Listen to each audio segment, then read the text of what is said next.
नमस्कार मित्रों, आप सभी का स्वागत है। आज का विषय है पूजा पाठ करते वक्त यानी हवन करते वक्त आप स्वाहा का उच्चारण करते हैं एवं तर्पण श्राद्ध इत्यादि करते वक्त आप स्वधा का उच्चारण करते हैं।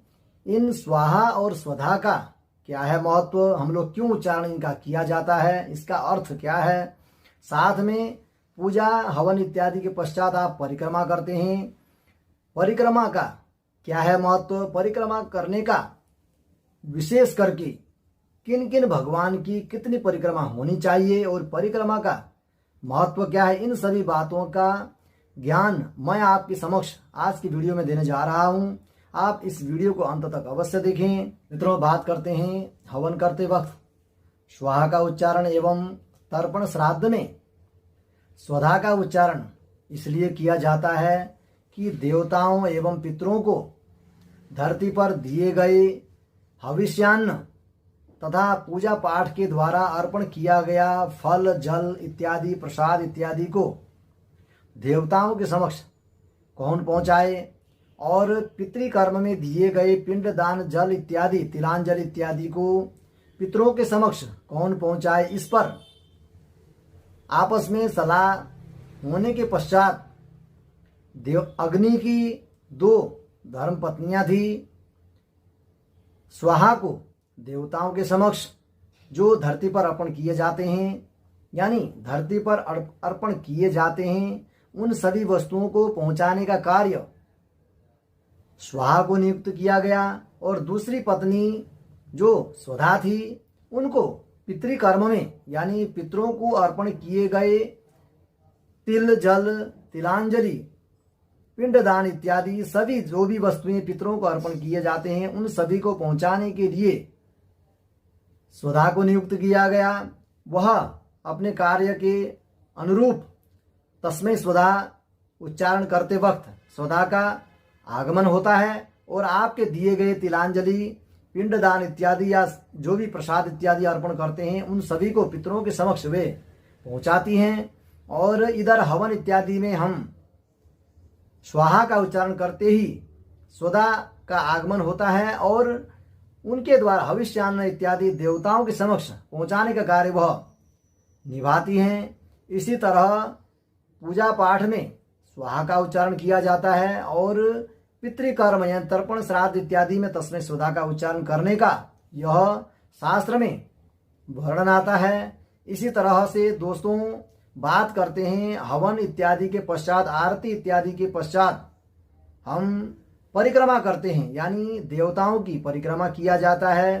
परिक्रमाओं के विषय में मैं आपको किन भगवान के लिए कितनी परिक्रमा होनी चाहिए ऐसा शास्त्र में आता है कि एक चंड्या रवे सप्तो कहते हैं, शक्ति से प्रेरित जितने भी मूर्तियां हैं यानी माँ लक्ष्मी माँ सरस्वती काली माता यानी जितनी भी देवियां हैं उन सभी देवियों की परिक्रमा एक चंड्या यानी एक बार परिक्रमा होनी चाहिए, जो अपने हाथ से दाएं की ओर मुड़ना चाहिए।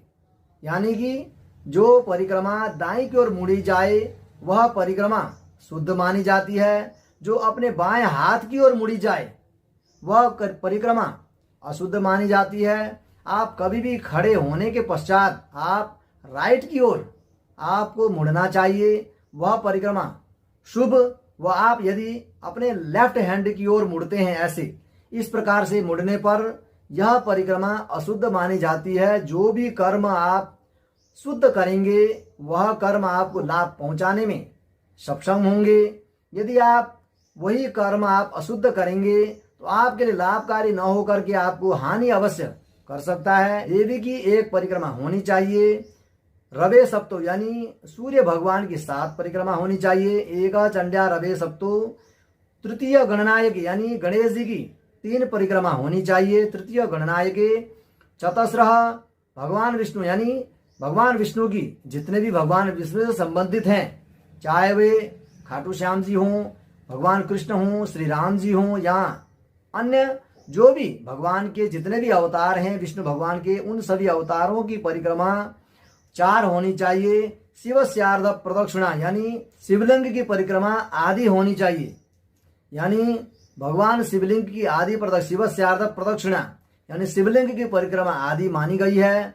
इसी तरह से परिक्रमा करने से आपको फल के लिए शास्त्र में वर्णन आता है। जैसे मंत्र है, जे तीर्थानि प्रचरन्ति श्रीकास्तानि गंगण तेगाग्मु सहस्रयो जने वदनवा नितन्मसी, यानी जे तीर्थानि जो प्रदक्षिणा आप किसी भी तीर्थ में न जा सकें परंतु घर बैठ करके पूजा पाठ के पश्चात अथवा दैनिक आप ईश्वर की प्रदक्षिणा करते हैं, जे तीर्थानि यानी प्रदक्षिणा करने पर आपके सभी तीर्थों के भाव करके यदि आप प्रदक्षिणा करते हैं तो आपके उस भाव से सभी तीर्थों की प्रदक्षिणा हो जाती है। ऐसा यह मंत्र वर्णन करता है। यानी कानि च पापानि जन्मांतर कृतानि च, यानी आपके इस जन्म में पूर्व जन्म में किए गए सभी पापों का नाश परिक्रमा करने से सब समाप्त हो जाता है। यानी कानि च पापानि जन्मांतर कृतानि च तानि सर्वाणि विनश्यन्तु प्रदक्षिणं पदे पदे, ऐसा मंत्र कहता है। इसलिए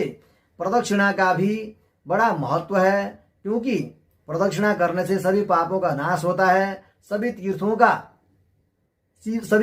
का परिक्रमा हो जाता है। इसलिए परिक्रमा करने से भगवत यानी ईश्वर प्रसन्न होते हैं और आपके मनचाहे वर को प्रदान करते हैं। मित्रों, इसी तरह मेरे YouTube चैनल को देखने एवं सुनने के लिए आप लाइक शेयर सब्सक्राइब अवश्य करें, बेल आइकन को अवश्य दबाएं। धन्यवाद।